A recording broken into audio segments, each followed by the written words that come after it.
जो लोग भी यहाँ आए हैं उनका बहुत बहुत स्वागत है, अभिनंदन है।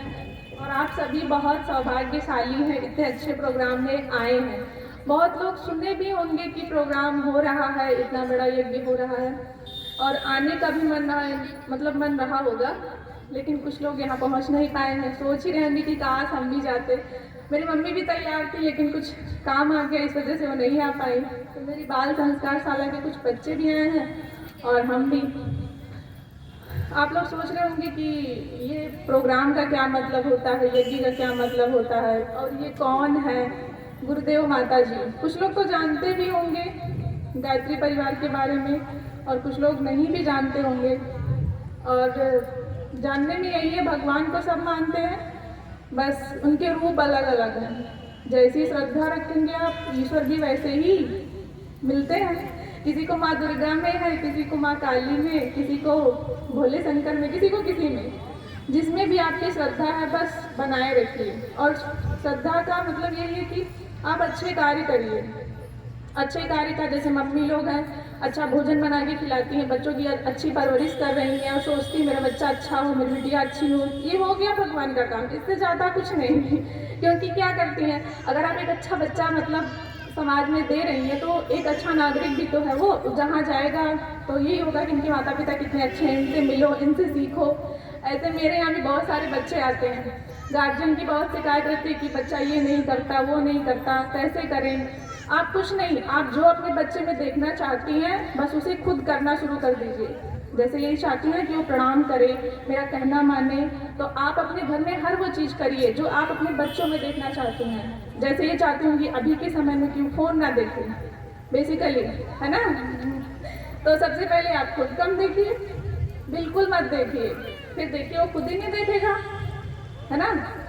और गुरुदेव माता जी के प्रणाम चरणों में हमेशा समर्पण रखिए, विश्वास रखिए कि ये जो भी हैं ये ही हैं, सब कुछ है, और उनमें श्रद्धा रखिए। और सबसे खास बात, अगर और अच्छे से समझना है तो आप साहित्य पढ़िए गुरुदेव के, नित्य। मान लीजिए पूजा पाठ आप जो भी करते हो, लेकिन उसके साथ साथ आप पढ़िए, गुरुदेव को खूब पढ़िए, जितना हो सके पढ़िए। और पता है, गुरुदेव को पढ़ने से ही मुझे ये समझ में आया कि मुझे यही करना है। मैं पढ़ाई भी करती हूँ, पढ़ाती भी हूँ, लेकिन उनके साहित्य को पढ़ के मैंने यही सीखा है कि सच में जीवन कैसे जीना है। जैसे हम लोग पढ़ाई कर रहे हैं, नौकरी भी पा जाएंगे और सब कुछ भी हो जाएगा, लेकिन अपने जीवन में जिए कैसे। बहुत लोगों के पास जैसे सब कुछ है लेकिन उन्हें सुख नहीं है, कहीं कोई बीमारी है, ये है, वो है, बहुत परेशानियाँ हैं। लेकिन जब आप गुरुदेव को पढ़ेंगे तो आपको ये समझ में आएगा कि मुझे जीना कैसे है। फिर आपके पास कम भी रहेगा, ज़्यादा भी रहेगा, लेकिन आप बहुत अच्छे से जिएंगे और बहुत खुश रहेंगे। जिससे भी मिलेंगे वो सोचेगा इनके पास ऐसा क्या है, तो उनके पास वही गुरुदेव रहते हैं, इसलिए वो हमेशा मस्त रहते हैं। ये नहीं कि बहुत सारी चीज़ें होंगी तो आप सुखी होंगे, नहीं, आपका मन मजबूत होगा, आप मन से स्वस्थ होंगे। जैसे बगल में आपके कोई भी फंक्शन हो, किसी के यहाँ कोई अच्छी चीज़ आ जाए, उसको देखकर अगर आप बहुत खुश होते हैं तो मतलब आप ये गुरुदेव है, मान लीजिए। कि क्यों? क्योंकि किसी दूसरे की खुशी को देखकर अगर आप खुश होते हैं तो मतलब क्या, उसे आप अपना ही तो मान रहे हैं। और गुरुदेव यही सिखाते हैं, आप सब में अपनत्व को देखिए।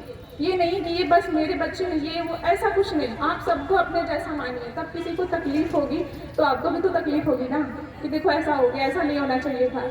तो बस गुरुदेव को पढ़िए। अगर मान लीजिए आप पढ़ नहीं पाते हैं, ये भी होगा कुछ लोगों करें, पढ़े कैसे, हमारे पास इतना काम रहता है, कैसे करेंगे, तो आप गुरुदेव के ऑडियो आते हैं उनको सुनिए।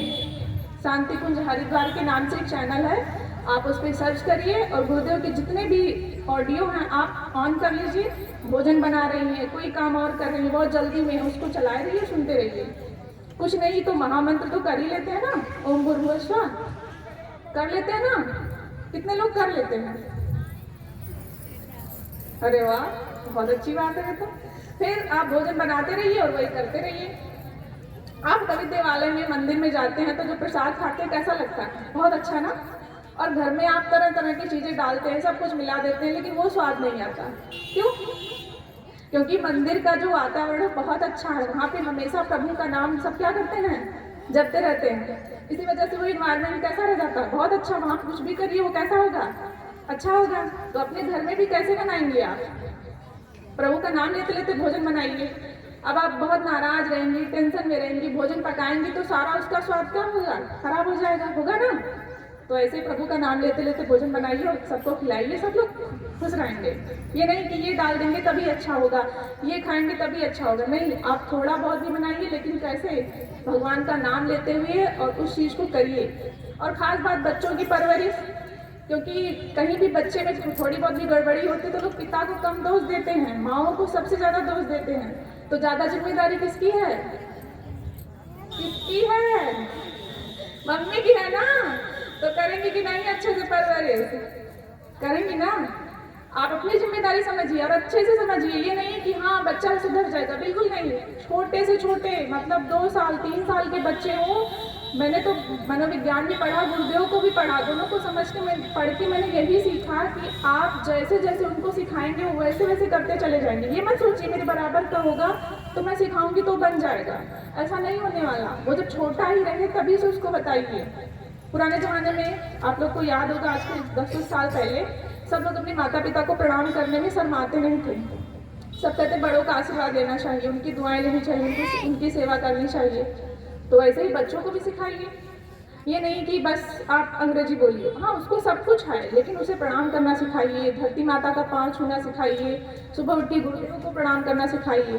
कितने लोग ऐसे हैं जिनके घर में गुरुदेव की तस्वीर है, गुरुदेव माता जी हैं? नहीं भी होगा तो यहाँ पे साहित्य स्टॉल लगेगा, वहाँ पे छोटी छोटी तस्वीर मिलती है, ठीक है? सब लोग ले जाके अपने अपने घरों में उनको रखिए। अब आप सोचते होंगे रखने से क्या होगा, मेरे यहाँ तो बहुत सारे लोग रखे हैं। रखने से यही होगा, जब भी सुबह उठिए सर्वप्रथम अपना पाँव जमीन पे रखने से पहले धरती माँ को प्रणाम करिए, उठिए फिर गुरुदेव को प्रणाम करिए और उनसे ये कहिए कि प्रभु जो भी है सब आपका दिया हुआ है और आप मुझे ऐसे बुद्धि दीजिए कि मेरा जीवन आपको जपते हुए हर काम में करूँ, है ना? तो आप ले जाइएगा और अपने घर में उनको रखिएगा और देखिएगा कितना परिवर्तन होता है। मैं जब 6-7 में थी तब से मैंने गुरुदेव के साहित्य को पढ़ा था। मैंने देखा नहीं था प्रॉपरली कि वो कैसे हैं क्या है, लेकिन बस पढ़ा। तो इसलिए मैं बार बार कहती हूँ जो लोग स्टूडेंट हैं 9th 10th 11th 12th graduation कहीं भी हैं, और फोटो जरूर ले जाइएगा गुरुदेव माता जी की जिनके घरों में नहीं है, ठीक है? इतने देर मुझे सुनने के लिए धन्यवाद।